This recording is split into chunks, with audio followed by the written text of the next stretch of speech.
Hello, welcome to my friendship dungeon. I'm so happy you're here. If you've run D&D, or even watched someone else do it, I'm sure you've noticed a certain pattern. Visual artists running the game tend to provide illustrations of the game for their players to enjoy. Musicians tend to write a song or two to accompany epic moments. Actors can bring characters to life with physical and verbal sorcery. Writers give things awesome names and draw you in with snappy characterization. If your skills are subtler, or not a part of some clear-cut discipline, it's tough to know how it will contribute to your game. What if your favorite thing in the world is running, or auto repair, or reading books?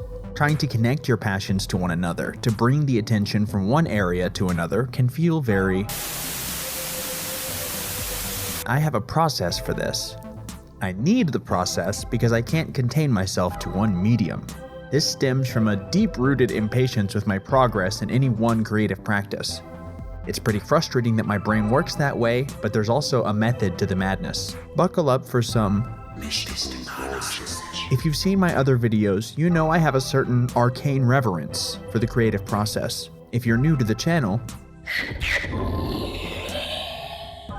hidden away within each new method or medium we explore, there are phenomenal insights we never would have encountered otherwise. I think of them, somewhat dramatically, as moments of enlightenment. During these moments of enlightenment, it becomes clear that all processes of creating, performing, changing, and organizing are part of the same phenomenon. Programming if-then statements is remarkably similar to how we prep D&D. Traditional animation has a ton of overlap with verbal descriptions of movement and expression. The way music fills the air and changes the energy within a room can, and does, happen inside a story. All paths of creative expression lead to, and from, the same place inside ourselves. Those wells of inspiration inside us, they're all connected to the same miracle of consciousness and shared experience. Our desire to experience joy and avoid pain connects us. Although we may be influenced by different things, we're all inspired by something. So too were those who created our inspirations. This karmic cycle of inspiration and creation leads all the way back to the shared notion of consciousness as a whole. The very first person to look at themselves and think, "Holy f***, I'm gonna die. What can I make while I'm here?" is deep inside us.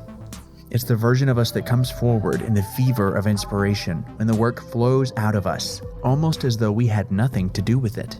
The suspension of what we consider to be us, our worries, our ambitions, our attachments to versions of ourselves that don't exist anymore, or haven't manifested yet, opens the gates. Psychonauts call it ego death.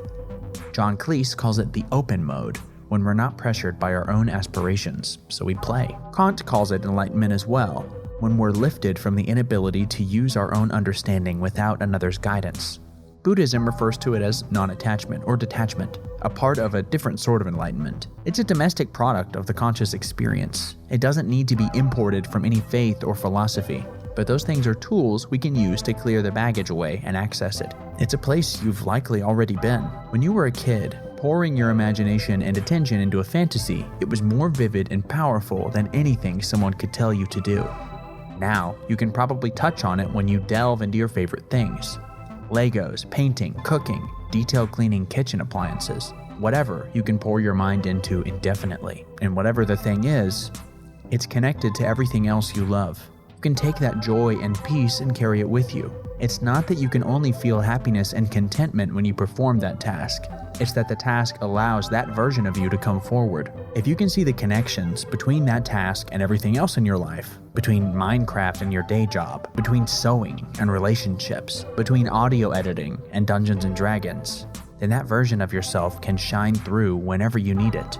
Neil Gaiman, in an attempt to answer every writer's least favorite question, "Where do you get your ideas?" had this to say: "Often, ideas come from two things coming together that haven't come together before. If a person bitten by a werewolf turns into a wolf, what would happen if a goldfish was bitten by a werewolf? What would happen if a chair was bitten by a werewolf?" That convergence of ideas is always happening inside us. Maybe it runs the other way. Maybe you have unlimited energy for running D&D, but your other pursuits are struggling. The places where tabletop RPGs connect to everything else are your roads to power. just as diversity leads to strength in nature and in our culture, uniting your diverse disciplines and practices can only make them better. It's like modular synth. Individual modules can be powerful, versatile, and cool, but their true potential isn't really unlocked until they're linked up to another module to further morph and manipulate the sound. I'm going to try it right now. What are 3 ways in which the thing you love to do is like the thing you want to do? Maybe you can't answer it right now, but the next time you're in the groove, you can try to see the patterns. For me, right now, it's animation. I've hand animated a lot of fun cues, and the patience I need to spread them throughout the video instead of dumping them in the first minute is definitely something I need when I run the game. This little character I've made relies not only on what I've drawn, but also my vocal inflections and puppeteering, so he can be fully realized as a character. Having to handpick and deliberately create objects on this table or in the background is way more grounded than describing a room in D&D, and it's giving me a sense of spatial awareness I can bring back to the table. I want to see the connections between your favorite things too. You can tag me on Twitter or Instagram with your list. You could post it with the hashtag ADHDND or type it down in the comments. If you can see it, maybe you can help others see it, and we can snowball a monstrous epiphany together. These connections are a part of the reason you are the only person who can run your D&D game, and why your game is absolutely worth running.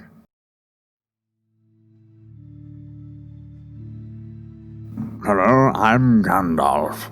If you keep waking up in the throes of sleep paralysis, and there's a phantom pile of money on your chest restricting your breath and keeping your body pinned down in a seemingly eternal state of terrifying numbness, praying to unseen gods that you will stir from this transient nightmare realm, that money probably represents your desire to support creators you believe in. Luckily, at patreon.com/dungeonologist, you can do just that. The lowest tier is $2. You get access to the esoteric secrets on the ADHD&D blog. Here's a free secret about me, Gandalf. I'm actually Skylar the Dungeonologist, and I was the whole time. These legendary heroes are already supporting me, and it helps me do things like take time off work and animate goblin avatars. Thank you for watching.